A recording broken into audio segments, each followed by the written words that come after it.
Welcome to the From Burnout to Recovery show with your host, Dr. Kate. This is where your journey to burnout recovery starts. Are you feeling overwhelmed or like work has become unmanageable? Join me and my guests for open and honest conversations about burnout recovery from the comfort of the front porch.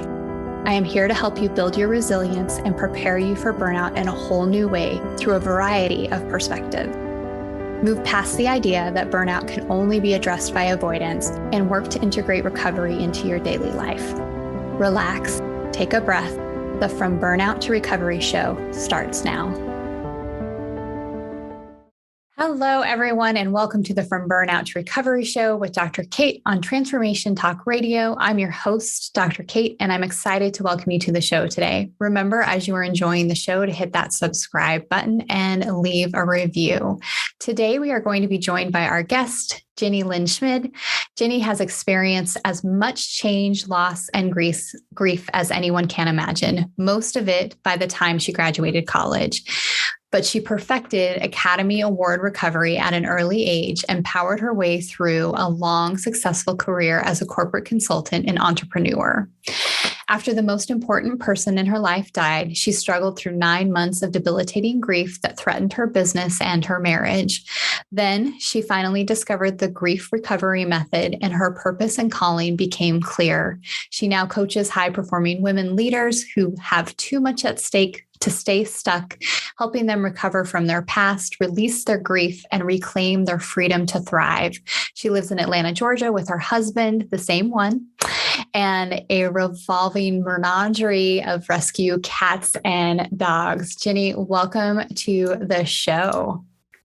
Hi, Dr. Kate. Good to be with you. Thanks for the invitation. Yes, I am so excited to have you here today. So to get us started, if you would tell us a little bit more about yourself and your experience with burnout and your own journey to recovery. Yeah, thank you. So as my intro kind of implies, I was one of those kids that lived through a lot of stuff growing up. And my response to that was to become an overachiever, perfectionist, all that stuff. So probably by the time I hit my late 20s, I was already experiencing burnout on a regular basis, although I don't think I really had the language at the time or knew what to do about it. But I can think of a few specific instances where I really can point and say I had burnout. One of them was about midway through my career as an entrepreneur. I was working for myself as an independent consultant, but working on multiple projects at a time. And I had what I called at the time sort of a nervous breakdown, like the kind of thing where I just couldn't get out of bed, couldn't concentrate, had to make that embarrassing phone call to like 3 different clients and just say, I'm just out for a few days or a few weeks. I don't even know what it's going to be, So talk about just going until you crash and burn. And I don't have any great stories of recovery. I probably just forced myself to get back to work pretty soon after that because I didn't have any options. Sure. But I would say fast forward from there, maybe 10 or 15 years, I started to realize what my cycle was. And what I realized is that I can go pedal to the metal for maybe 2 months, juggling multiple projects or being overcommitted on one project and just working. And then I have a less serious crash than the one I described. But anyway, so my journey lately has been about recognizing my rhythms, B, figuring out how to be smart enough to get ahead of them, either by recognizing it earlier and doing something to stave it off, or by ideally building those healthy habits that help me, stretch out that cycle. So it's not so predictable, so it's more manageable instead of just happening to me. That's kind of where I'm working on. Yeah, I so appreciate you sharing that you are really kind of in the middle of your journey with this right now, because I think that that's something that our audience members can probably really relate to. I mean, even I relate to that too, right? In that aspect, I think it is a continual journey. I don't think that we're ever in like a recovered space where it's like, oh, I'm never going to experience this again, right? So I definitely appreciate that it's like, I'm on the path. I think so. I think that's like so many mental, physical, emotional journeys. It is a lifelong experience. It's not it happened once and now it'll never happen again. I mean, that's just to jump right into it. That's one of the things I love about the tool that I use to help people with grief. Mm-hmm. It's not a one and done. And I don't teach it to people as a one and done. My goal is to help them build the habit of using it over and over again. It manages grief, but I think it also manages burnout for myself and the others too. So yeah, it's definitely, it's a long road. We just have to keep ourselves, hydrated and healthy along that road. For sure. You talked a little bit about recognizing the cycle that you have now where you can go full force for a couple of months and then, have a crash and those kinds of things. What are some of the things that come up for you when you realize, I have a crash coming on? Yeah. And by the way, I'm doing a little better preventing the crashes. You know what I mean? It's not quite cyclical because I have it more top of mind more of the time. Yeah. But I think what happens for me first is just a feeling of overwhelm. Do you know what I mean? Like when I'm in fighting shape for it, I can manage those multiple work streams and my to-do list is up to date and I know, I'm tracking what's due and all that. And then suddenly I guess I get a little bit brain fog or something when I get overwhelmed. Yeah. Suddenly I can't remember everything that's going on and I can't remember what's happening next. And that's really a warning sign for me. And really the best recovery method I have or prevention method is just to turn it off for a while. Like I'm one of those people, I've gotten used to giving myself permission to go to the movies or somehow take the afternoon off, maybe just watch some mindless TV. Like for me, I just know that unplugging helps me recover. Yeah, definitely. That makes so much sense in that regard. What are some of you mentioned that like now you're starting to get in a place where it's less of a cycle because you're recognizing it faster, you're preventing those crashes from occurring. So what are some of the things that you have incorporated into your life that support you in doing that? You know what? I was hoping you were going to ask me a question that would set me up to say that you and I are accountability buddies. It's true. That is one of my secret weapons. I have several different accountability buddies, some of whom, like you, I meet with once a week. There's one or two that I meet with multiple times a week. Like we are part of each other's routine. And so, that's a great place to blow off steam if you're just feeling overwhelmed or grouchy or need to vent about what's going right or vent about what's going wrong or celebrate what's going right. If I have something that's sort of percolating as a problem that's going to lead to burnout and frustration, I can get one of my buddies to talk it through with me. Yeah. So it's not just sitting back there like a heavy weight waiting to pounce kind of thing. So I think accountability buddies is one of my strongest ones, just because it's like almost a daily touch point to keep sane and focused on work. That makes me want to ask you. So it's kind of funny. I'm a little nervous talking about some of my own tips and techniques because I'm talking to an expert about burnout. So maybe these aren't appropriate tips at all, but does burnout only have to do with work, Kate, do you think, or does it have to do with life in general? No, for me and my experience, it really is about our lives in general. I think burnout can show up in so many different ways. It's one of the reasons why I love doing this show so much and bringing on guests such as yourself, where we can bring on those different perspectives and we can talk about how burnout shows up differently in our lives. Because yes, it shows up in our career aspect, but I have seen it show up for clients in parenting. I have seen it show up for myself in relationships or even volunteer roles where I just start to feel overwhelmed by the demand of that work, or it just isn't serving the same purpose that I used to have anymore. So I think that that's an important piece. And I love the expertise that you bring in to this, because I think that there's probably, I haven't done the research, but in my mind, I feel that there's probably a connection to definitely transition and burnout, because a lot of people either seek a transition because they're in burnout, or they might be burning out because of a transition, but in that connection to grief. And I think people often misunderstand how grief is connected to the transitions that happen in our life. So I'd love for you to talk a little more about that. And I would love to. Thank you. In fact, I'd love to start with a definition of grief. This definition is from the Grief Recovery Institute, which is the organization where I have my certification from. They invented the grief recovery method, which has been used for, I don't remember exactly, but something like 40 years around the world, lots and lots of beautiful healing that has happened from that work. So the definition is that grief is the set of conflicting emotions we feel as a result of any change or ending in our life.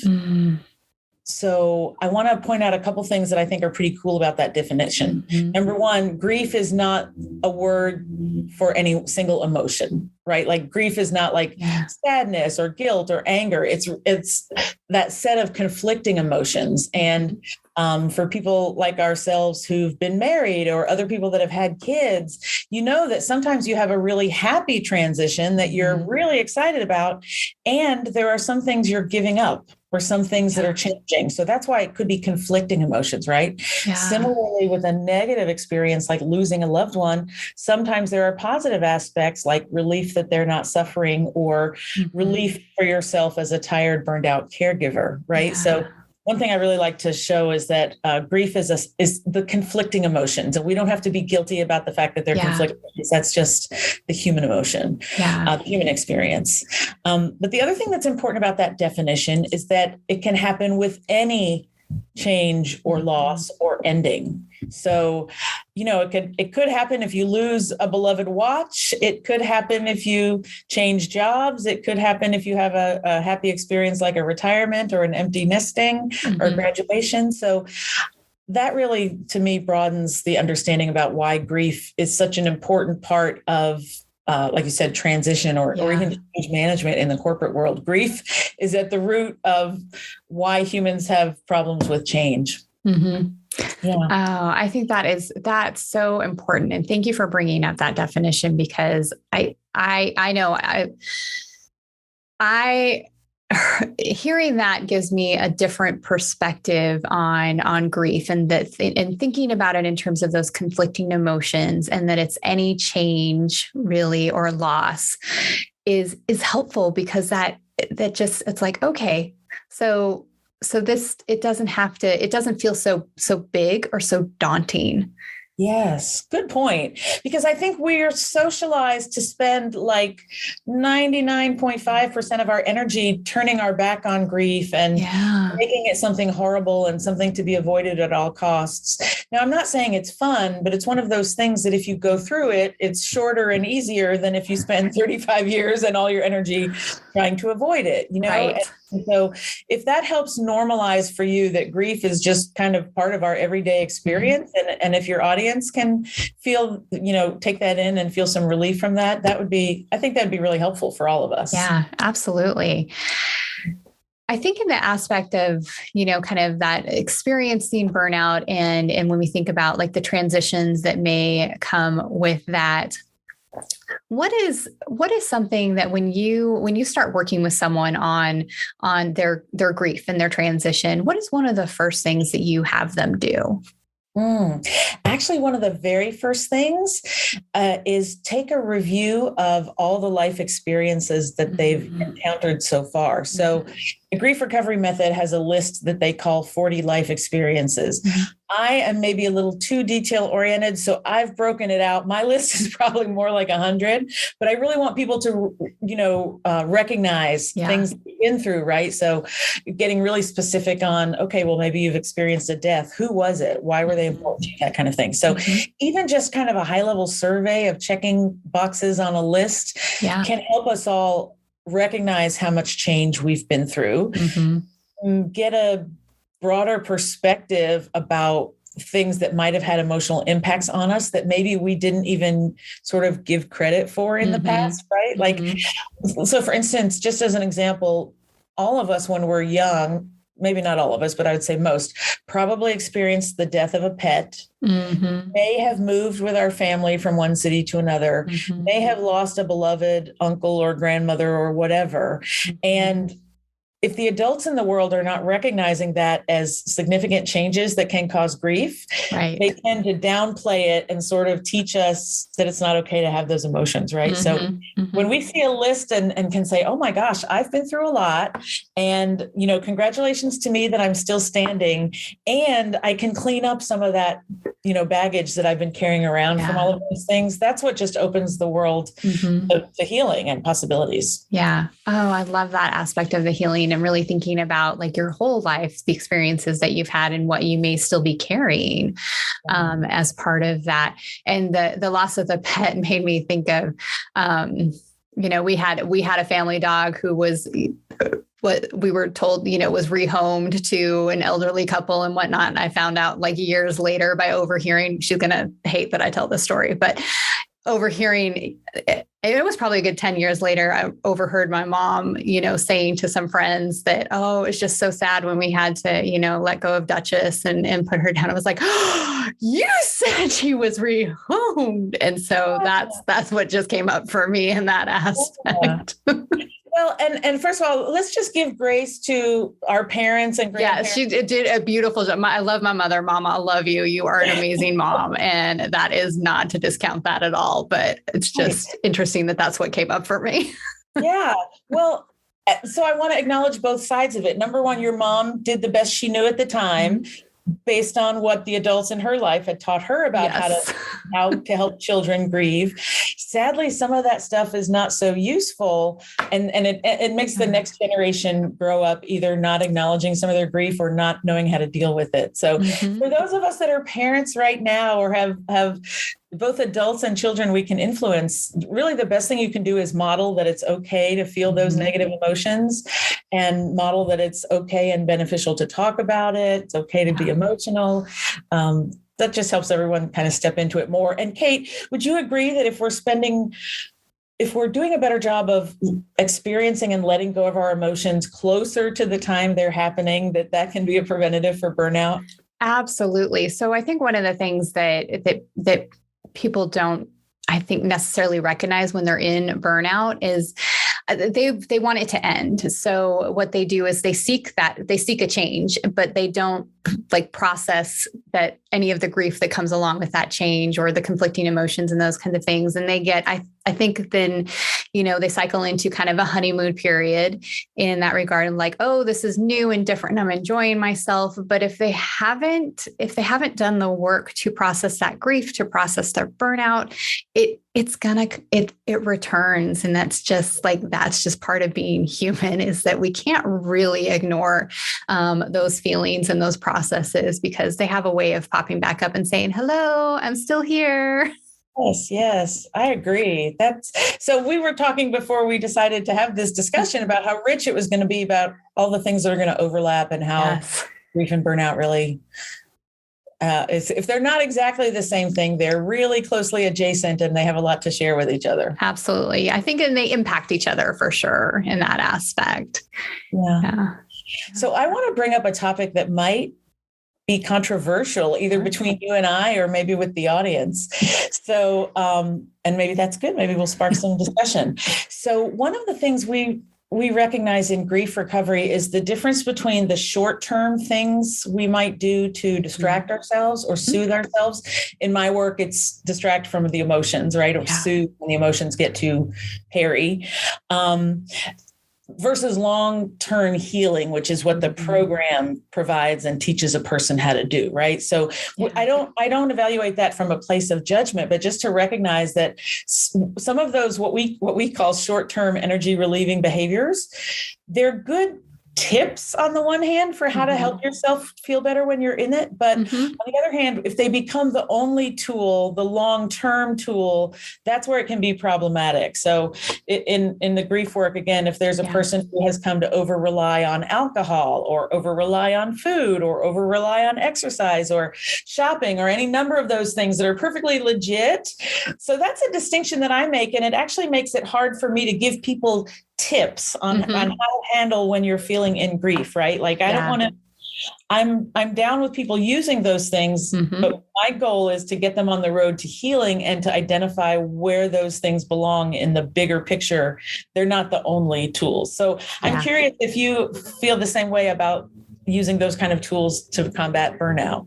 Yeah. So I think a lot of the recovery aspects that I teach when it comes to burnout are some of those kinds of pieces, like what are things that help get you back to that happiest, healthiest state. But coupled with that, and I think it's similar to like the healing journey that may happen with grief is really the process of recognizing burnout as it's happening, recognizing those daily burn events, and implementing a consistent recovery process so that you're doing those things. You're doing those recovery things on a consistent basis, even when you may think you don't need them.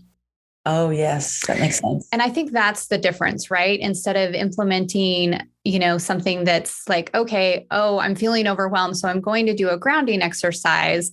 That's a different experience than I do a grounding exercise at 2 p.m. every day because it helps me. Smart. That makes a lot of sense. Yeah. So what I'm hearing is that you're emphasizing that these healthy activities, whether they're things we all have at our disposal, like yoga or running, or whether they're specific tools that you're teaching or I'm teaching, the idea is let's do them purposefully. Let's do them as part of our mental and physical healthcare routine, not just as reactions like, oh my gosh, I just felt grief, I need a drink. Yes. Oh, that's a great distinction. That's really helpful. Yeah. And I think that incorporation into our lives is that's what helps us, stay a little more on that even kind of when through the ebb and flow. I think it helps even us out in that aspect. So it aids in that resilience, right? So those things don't hit quite as hard when they do come up. Yes, for sure. I love it. Okay. Well, we're going to have to continue working together to support our clients because the grief recovery method is a great analogous tool probably to some of your grounding techniques because it's something that you can pull out in the moment when you realize you need that support and make it part of your routine. I try to really teach people to use it over and over and over again, like I have, and then it's part of my toolkit, Yeah, I love that. So great for resilience. Yeah, so many great things with the toolkit in that aspect. So Jinnie, if you were to offer one additional piece of advice to our audience members, what would that be? Gosh, so I feel like we've had some good advice already. Yeah.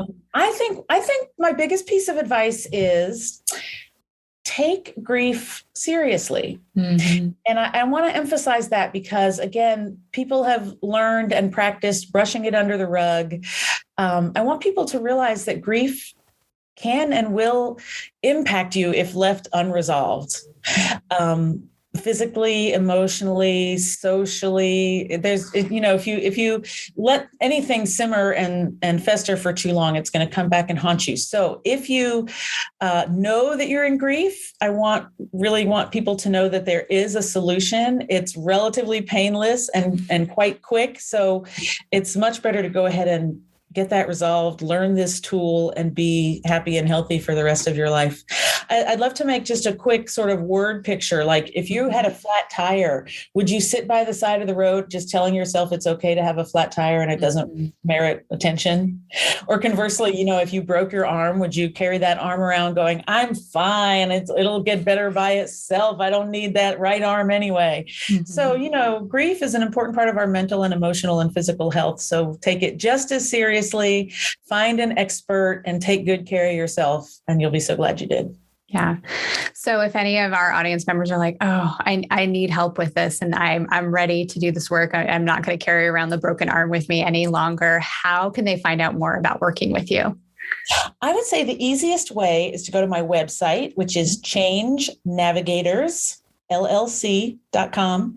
So Navigators has an S on the end of it, LLC.com. And when they're there, there's one great thing I can offer, which is a downloadable free workbook. It'll give you that checklist of life events, as well as a few other reflection questions. Nothing that's going to take you too deep, but that'll help you get a sense of whether you're ready for some help and conversation about your grief. And in which case, there's also an opportunity to schedule a discovery call then. So. Awesome. That sounds amazing. And of course, we'll have those links available in the show notes for you, dear listeners, so you can find that and can easily connect with Jinnie.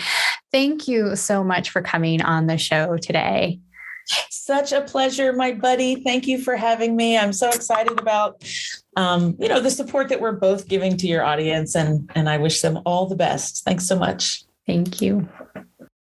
What a great conversation with Jinnie about the topic of grief and transition and burnout and how all of those things are connected to each other in this aspect. We are going to move into our recovery moment. And before we do, I want to remind you again to make sure that you hit that subscribe button, download an episode or two, and be sure to share this with a friend who needs to hear it, especially that definition of grief and really acknowledging that aspect of what is it that truly is grief, and that it's that complication, those conflicting emotions, and that it comes about when we have change or a loss.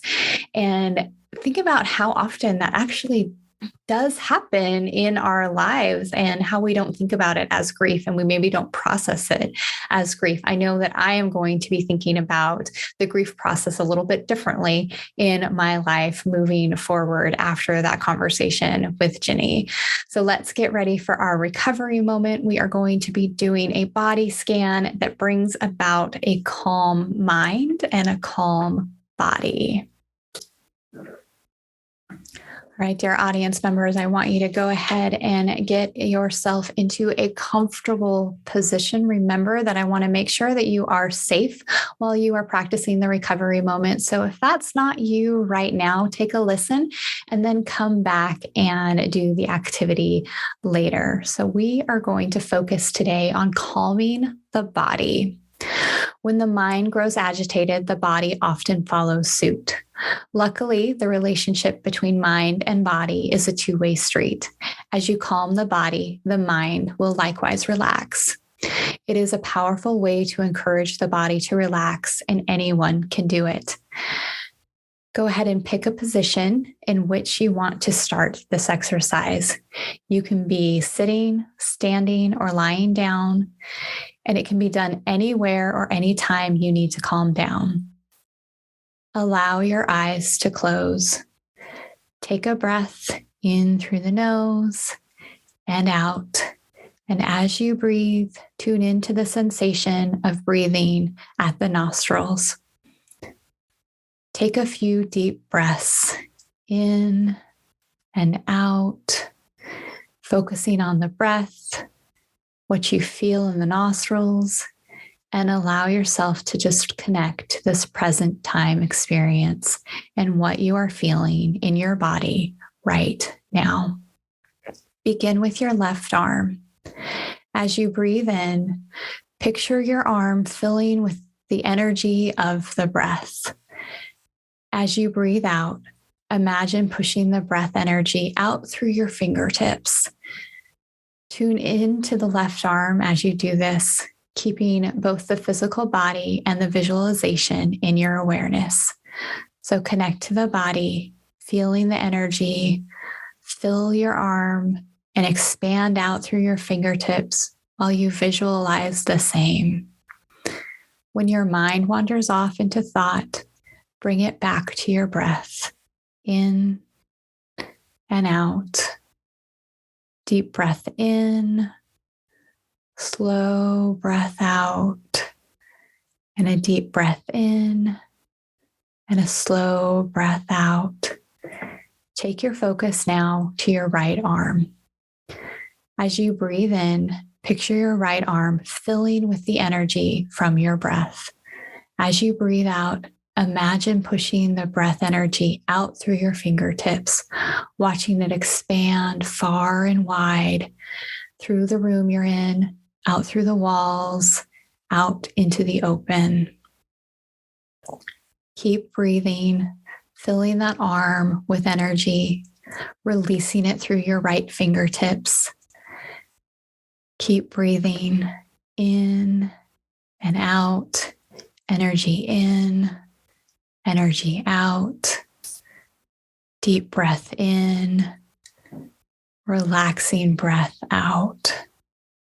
Now, shift your awareness to your torso. Visualize filling your entire chest and abdomen with your breath energy as you inhale. Push the breath down through the bottom of your spine and tailbone as you exhale. In and out. Inhale, releasing that energy through an exhale. Breathing the energy in and exhale. One more breath in, filling your chest and abdomen with all that energy and releasing it through the bottom of your spine and tailbone as you exhale. Moving now to your legs, starting with your left leg, breathing in, filling your entire leg with all of that energy from your breath. And as you exhale, pushing the energy out through your foot. Breathing in, expanding with energy, pushing that energy out as you exhale. And in, and relaxing breath out, energy in, releasing tension as you breathe out. One more deep breath in and out, releasing and pushing all of that energy out through your foot. Focus now on your right leg. Breathing in, filling your leg full of energy, holding it there for just a moment and pushing it out through your right foot.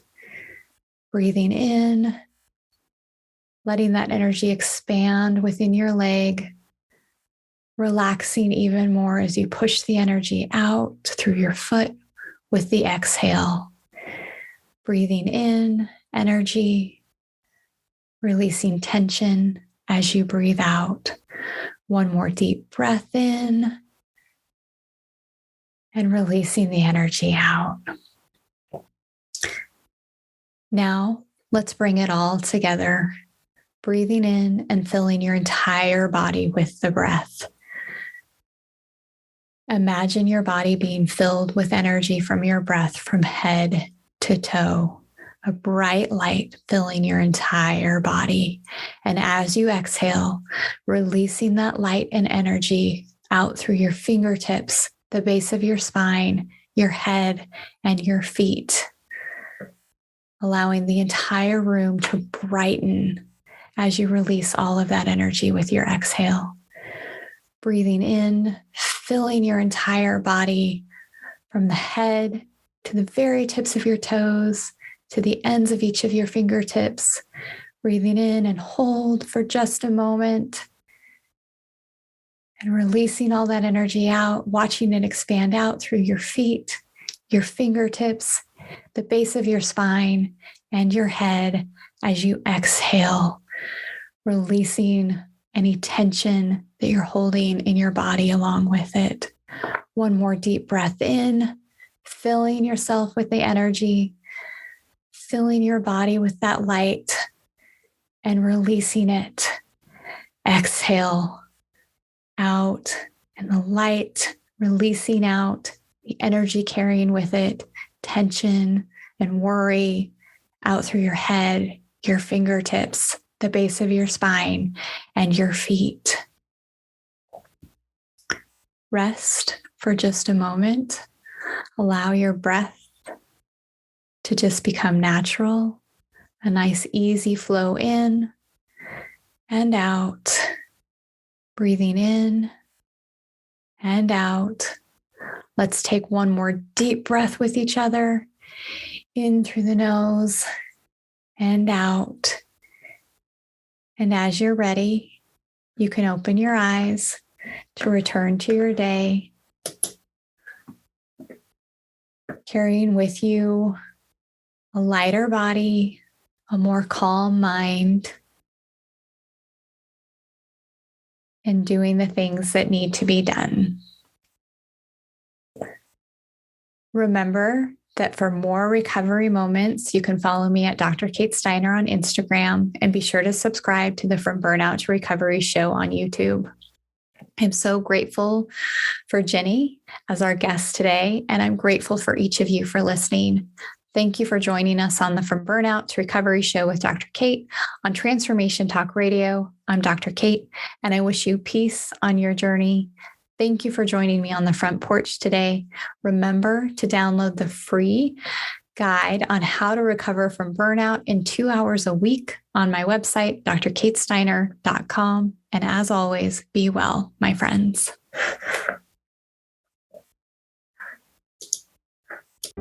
Thank you for joining me, Dr. Kate, on the From Burnout to Recovery show, where you are starting your journey to burnout recovery.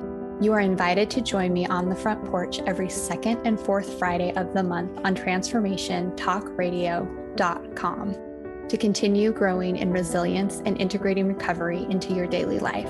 If you would like to learn more or find out how to work with me, visit liftwellnessconsulting.com.